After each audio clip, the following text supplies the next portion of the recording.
नमस्कार।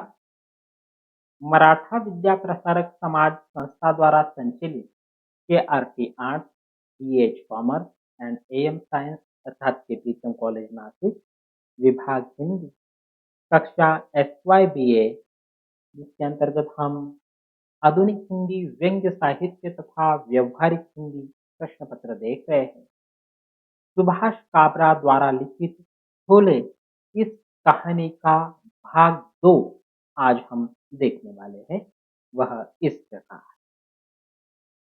प्रथम अंश में हमने देखा कि लेखक ने अपने जीवन में किस प्रकार से बदलाव आ गया है।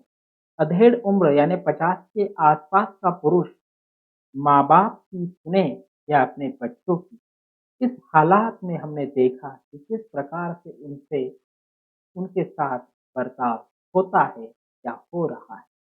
आज हम उसे ही आगे देखते हैं कि लेखक क्या कहना चाहता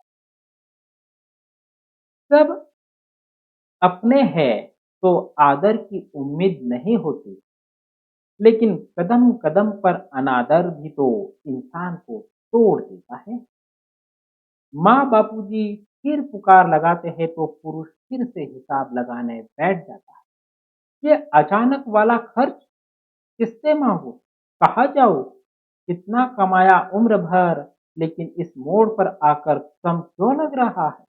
इन सवालों के जवाब नहीं मिलते हैं तो केवल बेचैनी, घबराहट, तनाव, जैसे ये तीनों ही पर्याप्त न हो तो शोर मचाते हुए बेटा बेटी भी चले आते, उनसे छुपाकर माथे का पसीना पोंछता है। बेटे का अंदाज किसी फिल्मी हीरो से कम नहीं है। बिंदास बेटे की छोटे कपड़े अच्छे नहीं लग रहे। अरे, बिंदास बेटी के छोटे कपड़े अच्छे नहीं लग रहे हैं। दिल किसी संकट की आशंका से धड़कने लगता है और आशंका गलत नहीं निकलती। दोनों बच्चों के हाथ में अपनी अपनी फरमाइशों की लिस्ट है। कुछ चीजें तो ऐसी भी जिनके बारे में ये पिता जानता तक नहीं।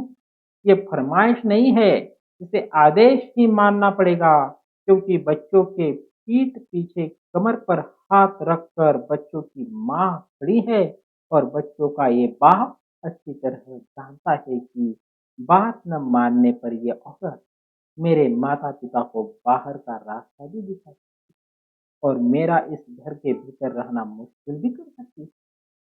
बच्चे अपने अपने हिस्से का दाम लेकर चले जाते हैं। 5 फुट 5 इंच का यह पुरुष सिकुड़ कर कुछ और छोटा हो जाता है। परेशान है, पता ही नहीं चल रहा है कि दर्द कहाँ कहाँ और कितना कितना हो रहा है। पत्नी को आवाज लगाता है तो दीवारों से टकरा कर लौट आती है। उसके पास पति की देखभाल के अलावा भी पचासों काम होते हैं और ज्यादा महत्वपूर्ण होते हैं। पुरुष अंदाज से दवा की एक गोली खाता है। दूर कहीं गाना बज रहा है, चल अकेला चल चला। सोच, पुरुष सोचता है कि कोई नहीं सुन रहा है तो अकेला ही चलो। महेश से मिल आऊं, बचपन का दोस्त है और मुसीबत में दोस्त ही तो दोस्त के काम आता है। चप्पल पहनकर घर से बाहर निकलता है तो पत्नी चिल्लाकर रोक लेती है और कहती है कि बाहर निकलो तो बता दिया करो। ये लो 100 का नोट और झोला, आते समय आलू और पाव लेते आना। आज बच्चों का पाव भाजी खाने का मन है और जल्दी लौटना। गपबाजी में मत बैठ जाना। जाती हुई पत्नी को देखकर पुरुष को विश्वास नहीं होता कि ये वही औरत है जो कभी मेरा चेहरा देखकर मेरी वेदना पढ़ लेती थी। किसी ने सच कहा है कि समय बदलते देर नहीं लगती। पुरुष हिम्मत करके बाहर निकलता तो है, लेकिन साफ रहा, पसीना आ रहा है, पैर उठ नहीं रहे। विचार करता है कि महेश के घर तक पहुंचूं भी या पहुंचूंगा या नहीं। महेश का घर 3 किलोमीटर दूर है। लेकिन इसकी नौबत ही नहीं आती। ठीक 1.5 किलोमीटर पर महेश मिल जाता है। उसके हाथ में भी एक झोला और 100 रुपए का नोट है। चहक कर गले मिलने वाले दो दोस्त ऐसे मिलते हैं जैसे किसी मैयत से मिल रहे हो। उदास, खामोश। दोनों चुपचाप एक बेंच पर बैठ जाते हैं। लंबी चुप्पी के बाद एक कुछ बोलना चाहता है तो दूसरा उसे टोक देता है। रहने दे यार, मैं सब समझ गया। थोड़ी देर की खामोशी के बाद प्रस्ताव आता है कि हम दोनों कहीं भाग चले क्या। यह एक पुरुष का दूसरे पुरुष को प्रस्ताव है। विडंबना की पराकाष्ठा है। तय से पाया जाता है कि दोनों कहीं नहीं भाग सकते। दोनों को ही तमाम उम्र उसी जेल में रहना है जो जेल दोनों ने ही बड़े शौक से अपने ही हाथों से अपने लिए तैयार की है। इस जेल से निकलने के लिए न कोई अर्जी काम आती है, न कोई वकील और न कोई अदालत। दोनों महसूस करते हैं कि बाकी तो जो है सो है, लेकिन बड़े बूढ़े कहते थे कि जान है तो जहान। तबीयत में लापरवाही ठीक नहीं है। हमें और कौन डॉक्टर के यहाँ ले जाएगा। चल, हम दोनों ही एक दूसरे को ले चलते हैं। दोनों दोस्त जब डॉक्टर के क्लिनिक से बाहर निकलते हैं तो कुछ और अमीर हो जाते हैं। अब दोनों के पास बीपी भी है और शुगर भी है। डॉक्टर ने कहा है कि ज्यादा चिंता करोगे तो दिमाग पर भी असर पड़ जाए।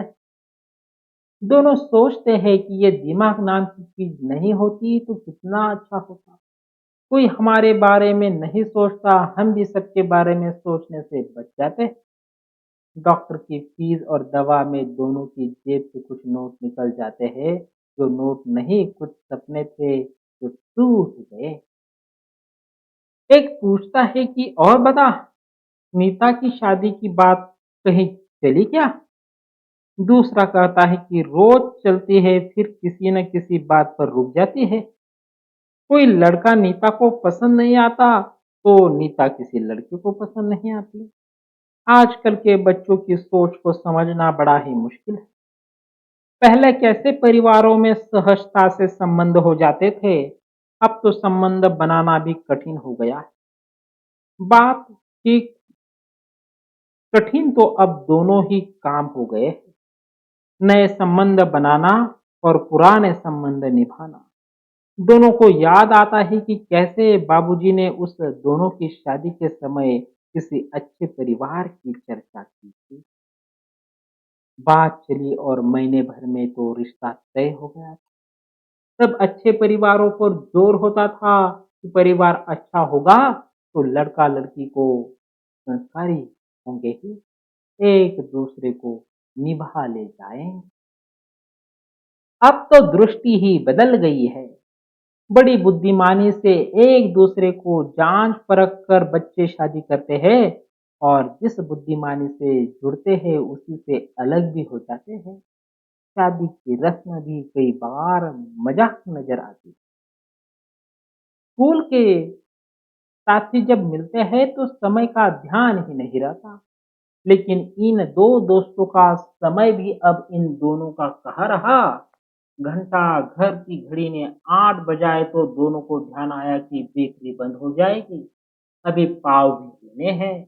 बच्चों को भूख भी लग रही होगी। तो बात तो के मारे इन दो रात दोस्तों के 4 कदम पाव खरीद कर दो विपरीत दिशाओं में अपने अपने घरों की ओर मुड़ गए।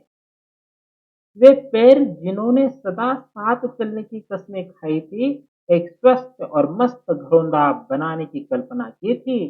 जैसा व्यवहार अपने बड़ों के साथ किया था, वैसा अपने से छोटों से पाने की उम्मीद जताई। सच पूछो तो इन दो जोड़ी पैरों को दो दोस्त कहना भी ठीक नहीं, क्योंकि ये दो पुरुष या दो इंसान नहीं है, दो झूले हैं। ऐसे झोले जिन्हें पूरा परिवार जादूगर सरकार का झोला समझे। जब जी चाहे इनमें हाथ डालो और अपनी मर्जी का सामान निकालो। ये इनकार नहीं करेंगे, बहस भी नहीं करेंगे, क्योंकि ये जानते हैं कि इनका जन्म ही इसी काम के लिए हुआ है। हाँ, एक इच्छा दोनों की मरते दम तक रहती है कि यदि ये पुराने झोले कभी किसी को रास्ते में नजर आ जाए, तो वह भला मानुस गलती से भी इन झोलों में कुछ डाल न दे। ये स्वाभिमानी है। उन्होंने सदा दूसरों को कुछ न कुछ दिया है, कभी किसी से कुछ लिया ही नहीं है। अगर किसी ने कभी कुछ इन झोलों में डाल भी दिया, तो यह इन खुददार झोलों से सब्र का बांध टूट जाने का डर है, और बीच सड़क पर ही इनके फट जाने का डर है। और इतना तो सभी जानते हैं कि फटे हुए झोले किसी काम नहीं आते। कहानी का दूसरा अंश भी यहाँ पर समाप्त होता है। व्यंग कहानी का सार इस प्रकार से है। प्रस्तुत व्यंग्य में सुभाष काबरा ने 50 के पार के आम इंसान की पीड़ा को व्यक्त किया हुआ है। पत्नी से सहयोग और साथ की कामना करने वाला अधेड़ इस उम्र में अपने ही घर में अपनी पसंद के खाने तक को तरस जाता है। उसे बहुत याद आते हैं अपनी माँ के हाथ के आलू के पराठे और मेथी आलू की सब्जी के साथ कैरी का सरसों का तेल वाला अचार। लेकिन क्या करें, अब तक यादों से पेट भर देने वाली किसी चमत्कार का आविष्कार भी नहीं हुआ है। व्यंग्यकार ने इस व्यंग्य में जीवन की सच्चाई को व्यंग्य पूर्वक शैली में बड़ी सरलता से बयां कर दिया है। एक दिन यह अधेड़ व्यक्ति अपने मित्र महेश से मिलने जाता है। तब जाते जाते उसकी पत्नी उसे 100 का नोट देकर आते समय आलू और पाव लाने को कहती है। उसका दोस्त 3 किलोमीटर दूर रहता है। उस दिन वह रास्ते में 1.5 किलोमीटर पर ही मिल जाता है। उसके हाथ में भी झोला और 100 रुपए का नोट है। चहक कर मिलने वाले दो दोस्त ऐसे मिलते हैं जैसे किसी के मैयत में मिल रहे हो।